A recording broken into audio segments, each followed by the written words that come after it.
मित्रों नमस्कार। एक बार फिर हमारे चैनल पर आपका हार्दिक स्वागत है। हम लगातार वीडियो में शब्दों पर बात कर रहे हैं। गत वीडियो में हमने तत्सम और तद्भव शब्दों पर बात की थी। आज हम उसी क्रम में देशज और विदेशी शब्दों पर बात करेंगे। तो पहले जैसे हमने तत्सम और तद्भव शब्दों की बात की थी, वैसे ही हम यहाँ देशज और विदेशी शब्दों को परिभाषिक रूप से समझेंगे। देशज का मतलब क्या है? देश में जन्म लिए हुए। देश धन जय। जब हमने समास किया था तब बताया था उपपद तत्पुरुष एक शब्द आया था। तो यहाँ जो देशज का मतलब हुआ है कि देश में जन्म लिए हुए। तो अब देश में जन्म लिए हुए का मतलब क्या हुआ? किस देश में जन्म लिया हुआ, क्या जन्म लिया हुआ? तो शब्द, अब यहाँ चार प्रकार के जो शब्द हैं, एक तत्सम, तद्भव, देशज और विदेशी, जो तीनों ही श्रेणी में नहीं आए, न तत्सम में आए, न तद्भव में आए और न विदेशी में आए। नहीं, हाँ, वो तीनों ही जो श्रेणी में नहीं आते हैं उनको हम देशज में गिनते हैं। ये देशज जो शब्द है ये दो तरह के हैं। एक तो वह है जो अज्ञात है, जिनकी व्युत्पत्ति भी, जिनका अता पता नहीं है भी ये किस संस्कृत से आए, एक फारसी से आए, एक अरबी से आए, ये पता नहीं है। दूसरा, जो हमारी ध्वन्यात्मकता होती है और हम अनुकरण से जो शब्द बनाते हैं, जैसे फड़फड़ाना, जैसे कौवा, अंग्रेजी में क्रो है, हिंदी में कौवा है, तो उसकी जो आवाज़ है उसको काव काव बोलते हैं।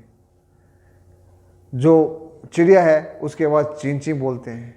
जैसे दरवाज़ा खटखटाना होता है, जैसे पंख फड़फड़ाना होता है। तो ये जो शब्द जो हम कल्पित ध्वन्यात्मक या यथार्थ ध्वन्यात्मक जो शब्द बनाते हैं, जो अनुकरण से बनाते हैं कि ध्वनि है वो लगभग ऐसी प्रकट होती है, उसको जो हम लिपिबद्ध करते हैं और जो उच्चरित करते हैं, उन शब्दों को हम कहते हैं देशज शब्द। तो हम ये एक तो अज्ञात व्युत्पत्ति भी, जिनका कोई अता पता नहीं है, आज की डेट में पता नहीं है, कल पता चल जाए तो फिर वो इन दूसरी श्रेणी में भी आ सकता है। और दूसरा है अनुकरणात्मक। अनुकरणात्मक में ध्वनि मुख्य है। अब गौर ये करना है कि ध्वनि कोई वो प्राकृतिक नहीं है, हो सकता है वो कल्पित भी हो और हो सकता है वो यथार्थ भी हो। तो दोनों प्रकार की ध्वनि का विचार करके जो ये शब्द बने हैं, उन शब्दों को कहते हैं हम अनुकरणात्मक शब्द। अब ये देखो ये काम कैसे करते हैं कि जैसे ये फड़फड़ाना, जो पंख होते हैं उनकी जो आवाज़ होती है वो फड़फड़ो, जैसे फरफराना, जैसे गड़गड़ाना, जो बादल गरजते हैं। जैसे धूप जो पड़ती है तो उसको कहते हैं चिलचिलाती धूप। आवाज़ तो उनको चिलचिलाती नहीं है, वो कोई धूप कोई आवाज़ थोड़ी करती है, परंतु वैसा शब्द बनाने हैं। तभी मैंने कहा ना, कल्पित भी और यथार्थ भी। तो काव काव, गुर्राना, तो ये जितने भी शब्द है जिनमें आपको लगे भी पुनरावृत्ति से होकर के और ध्वन्यात्मक शब्द बन रहे हैं, वो सारे के सारे शब्द किस में आएंगे? देशज में आएंगे। टिमटिमाना, गाड़ी जैसे धीरे धीरे चलती, मरमर करती हुई गाड़ी चले, मरमराना, ऐसे वरभराना। तो ये कोई भी शब्द आप ध्वनि में आ जाते हैं। टप टप करना, जो पानी गिरता है, जो नल गिरता है पानी का, तो वो कहते हैं टप टप कर रहा है पानी।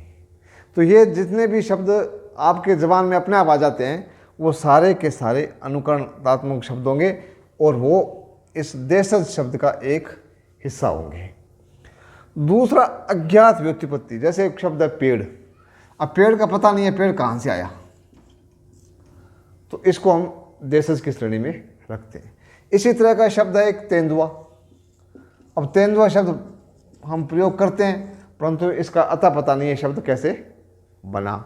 वैसे ही छुछुंदर, अब इसका भी अता पता नहीं है कहाँ से ये बना। वैसे चूहा, राजस्थानी में ऊंदरा, इन शब्दों का भी अता पता नहीं है। वैसे खिड़की। तो अब ये जो शब्द हैं, ये लगभग इतने ही शब्द हैं, 2-4 और हो सकते हैं। बाकी वो शब्द जो है वो इनको कहेंगे हम देशज शब्द, और इनको कहेंगे हम देशज का एक भाग है अज्ञात व्युत्पत्ति परक और एक अनुकरणात्मक व्युत्पत्ति परक। परीक्षा में लगभग तद्भव और तत्सम शब्दों के बारे में पूछा जाता है, और ये शब्द पूछे जाएंगे तो ये याद कर लो, इतना ये मुख्य मुख्य शब्द है। इसी में से कोई शब्द पूछा जाएगा तो ये आप रट लोगे तभी समझ में आ जाएगा।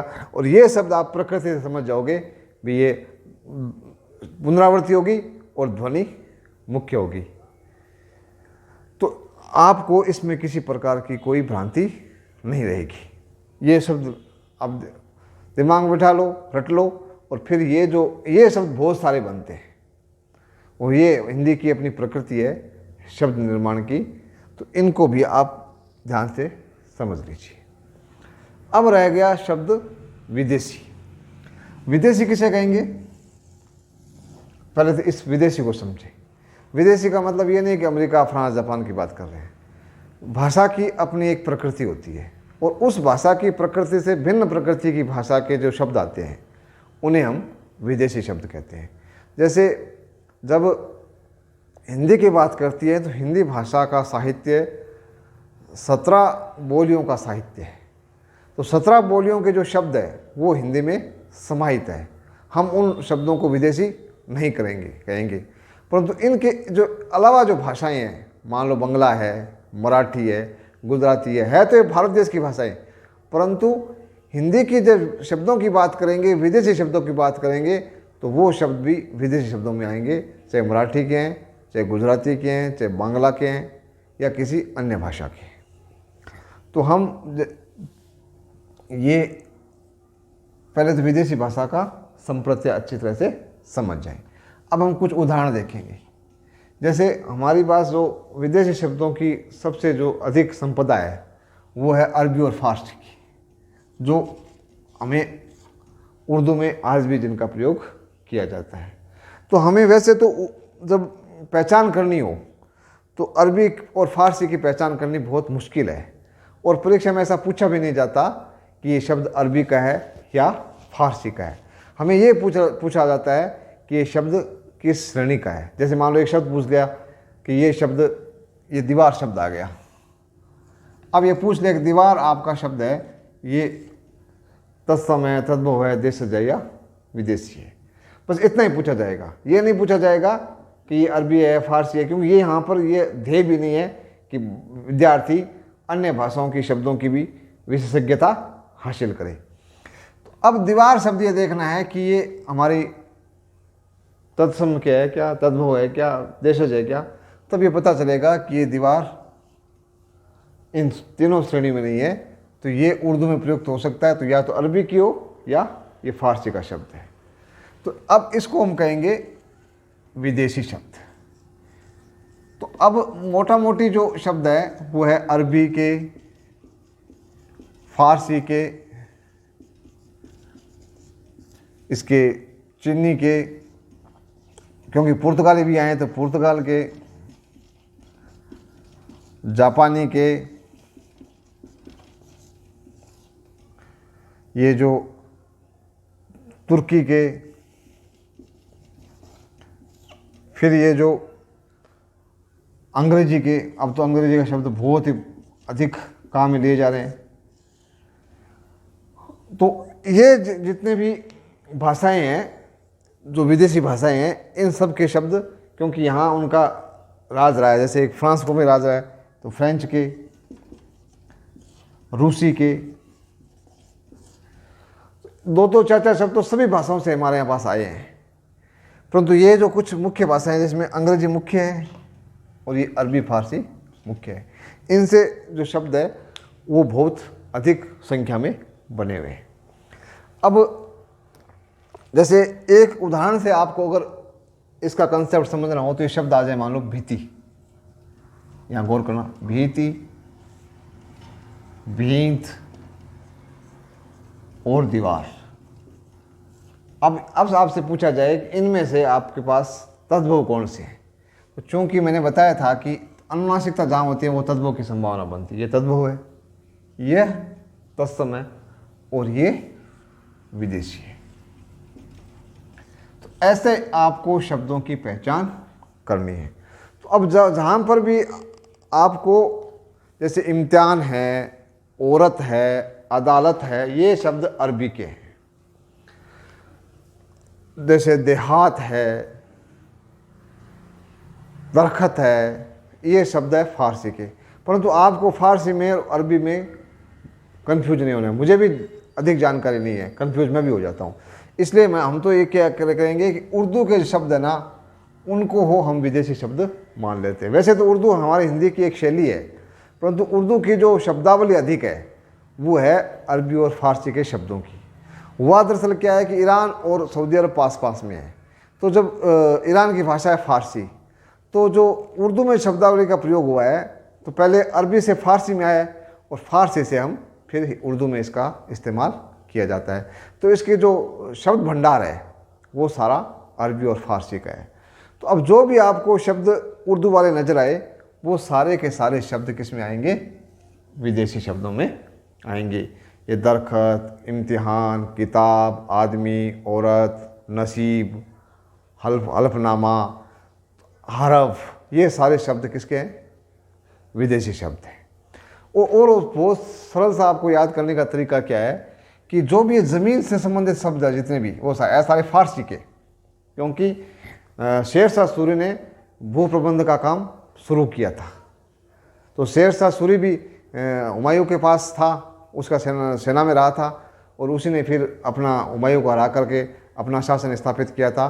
तो उनके यहाँ टोडरमल थे और जो राजा टोडरमल ने ये भू प्रबंध किया था तो उसकी जो शब्दावली है सारी भू प्रबंध की, आज भी वही शब्दावली है। जैसे रकबा, पटवारी, तहसीलदार, कलेक्टर, कानूनगो, जरीब, बिस्वा, बिग्गा, ये जितने भी शब्द हैं ज़मीन से संबंधित, ये सारे शब्द किसके हैं, फारसी के हैं। हमें तो वैसे तो फारसी की याद रखने की जरूरत नहीं है, क्योंकि यहाँ जब मुग़लों की राजभाषा कौन सी थी, फारसी थी। तो इसके लिए फारसी का हमारे पर बहुत अधिक प्रभाव है राजकाज में। और जो राजस्व का काम होता है, अदालत का जितना भी काम होता है, वो हिंदी तो नाम की हिंदी है, उसकी शब्दावली सारी फारसी की आती है। जैसे हलफनामा देते हैं, इकरारनामा करते हैं, ज़मीन कोई एक नाम किसी का नाम बेचनी होती है तो कहते हैं कि इसका नाम इकरारनामा कर दिया। तो अब जैसे कोई एक्सपायर होता है तो उसकी ज़मीन का अपने बेटे को मिलती है, बेटी को मिलती है, तो उसको कहते हैं इंतकाल हो गया, तो इंतकाल चल गया। वास्तव में इंतकाल का क्या अर्थ होता है, इंतकाल का अर्थ होता है मृत्यु। परंतु वहाँ आप जैसे कोई पूछेगा इंतकाल चल गया, तो इंतकाल चल गया मतलब बाप की ज़मीन बेटे बेटे के नाम हो गई क्या।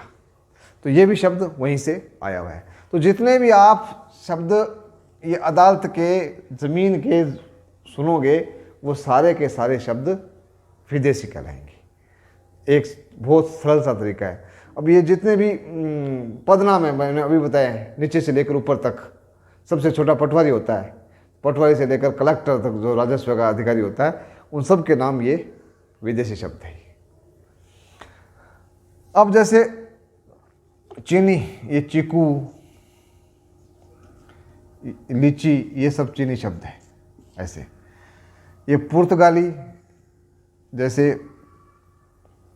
कमरा, ये पुर्तगाली शब्द है।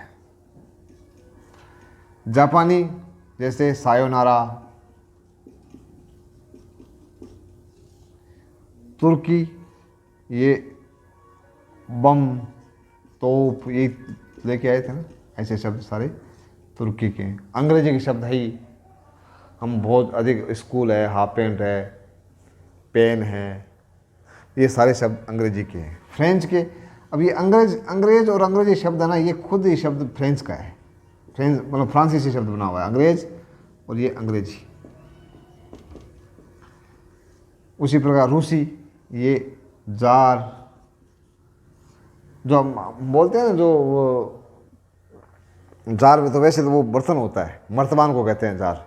बाकी जार का अर्थ जो व्यक्ति जिसका चाल चलन ठीक नहीं होता उसको जार कहते हैं। तो रूस में जो जार थे वो राजा होते थे और उनका चाल चलन ठीक नहीं होता, तो वहाँ से शब्द लाक्षणिक अर्थ ग्रहण करते हुए हमारे हिंदी में इसका काम आ रहा है। जैसे वोदका, तो ये सारे शब्द विदेशी शब्द हैं। तो कहने का तात्पर्य है कि जो भी भारत के बाहर की भाषाएं हैं, ये मुख्य कुछ भाषाएं थी जहाँ से हमने हिंदी भाषा को समृद्ध किया है, वहाँ से शब्द संपदा ग्रहण की है। अब कुछ जो अपने देश की भाषाएं हैं, वैसे विदेशी नहीं है, हिंदी के हिसाब से तो विदेशी है, वो एक पारिभाषिक शब्द हो गया, परंतु हमारे जो देश में है, जैसे मान लो गुजराती है। आज हम एक शब्द का प्रयोग बहुत करते हैं, हड़ताल। गांधी जी लाए थे, आज भी हड़ताल का प्रयोग करता है, ये गुजराती शब्द है। मराठी में जैसे हम कहते हैं ये लागू होता है, तो ये लागू शब्द है वो मराठी का है। बाड़ा ये मराठी का शब्द है। जैसे बांग्ला, बांग्ला की शब्दावली संस्कृत निष्ठ शब्दावली होती है। मलयालम और बांग्ला दोनों में संस्कृत की शब्दावली बहुत प्रचुर मात्रा में प्रयोग की जाती है। तो अब जितने भी मिठाइयाँ हैं वो सारी मिठाइयाँ बांग्ला भाषी है। राजभोग, मोतीपाक, रसगुल्ला, गुलाब जामुन, जो संदेश और भी जितने आपको मिठाइयों के नाम आते हैं, वो सारे की सारी मिठाइयाँ का नाम इस बांग्ला से आया है। बीकानेर में, राजस्थान के जो बीकानेर में भी ये मिठाइयाँ प्रचलित है, राजभोग है, मोतीपाक है। तो ये जो मिठाइयाँ हैं वो वहीं से आई हुई है। यहाँ से यहाँ के लोग कोलकाता गए थे और वहाँ उन्होंने मिठाई का काम किया था, तो वहाँ से मिठाई की कला सीखी और फिर यहाँ उन्होंने मिठाइयाँ बनानी शुरू की। तो अब तो यहाँ सारी मिठाइयाँ मिलती है, परंतु इसकी शुरुआती जो नाम है आप देख लेना, क्योंकि ये राजभोग, मोतीपाक, तो ये शब्द तो हमारे पास है ही नहीं। हमारे पास तो बूंदी, शीरा, लापसी ये सब थे राजस्थानी में, तो शब्दावली ये थी नहीं। तो वो सारी शब्दावली बांग्ला से ही आई हुई है। तो ये जितने भी शब्द है, एक दो लिख देता हूँ, रसगुल्ला, संदेश, ये जितने भी मिठाइयों के नाम हैं वो सारे के सारे बांग्ला से आए हुए हैं। ऐसे कुछ जैसे भद्र पुरुष है तो संस्कृत का लग रहा है अपने को, परंतु वो संस्कृत की परंपरा में नहीं आया, ये बांग्ला से है। प्राणपण, प्राणपण, तो ऐसे शब्द जो उपन्यास है, उपन्यास की संरचना संस्कृत से भी बनती है, परंतु प्रचलन में वो बांग्ला से आया है। गल्प, जो एक काल्पनिक कथा होती है उसको गल्प कहते हैं, वो भी बांग्ला का शब्द है। तो इस प्रकार हमारे देश की भाषाओं के शब्द जो हिंदी की बोलियों से इतर है, और जो विदेशी भाषाओं के शब्द जो हमारे देश के बाहर की भाषाएं हैं और जिन्होंने समय समय पर यहाँ आए हैं, तो वो सारी शब्दावली विदेशी शब्दावली कहलाएगी। इस बात को अच्छी तरह से समझ लें। तो हम जब 4 प्रकार के शब्दों की बात करते हैं तो उसमें तत्सम, तद्भव, देशज और विदेशी की बात करते हैं। तो अगर तीनों ही श्रेणी में जो शब्द नहीं आएंगे, देशज, विदेशी में, तत्सम में, तद्भव में, हम उनको देशज में शामिल करते हैं। तो ये थोड़ा सा एक शब्दों का एक चित्र था। और जितने भी शब्द हैं वो सारे के सारे मिलाकर के 4 ही प्रकार के शब्द हमारी हिंदी की शब्दावली में काम में लिए जाते हैं, और चारों का जिक्र हमने दोनों वीडियो में किया है। एक अर्थ तत्सम की बात की थी, वो हमारी उच्चारण की गफलत की वजह से शब्द बने हुए हैं, उनको अलग प्रकार से कोई विभाजित करने की आवश्यकता नहीं है। और अधिक आप शब्दों के साथ अभ्यास करेंगे तो ये विदेशी शब्द और देशी शब्द अच्छी तरह से आपको समझ में आ जाएंगे। मेरे चैनल को अभी तक अगर आपने सब्सक्राइब नहीं किया है तो सब्सक्राइब ज़रूर करें और लाइक करें, शेयर करें, क्योंकि ये बिल्कुल निःशुल्क शिक्षण की व्यवस्था है और मैं अपनी तरफ से बहुत स्पष्ट और एक सरल रूप से विषय को रखने की कोशिश करता हूँ। आपके सहयोग के लिए बहुत बहुत धन्यवाद। जय हिंद, जय भारत।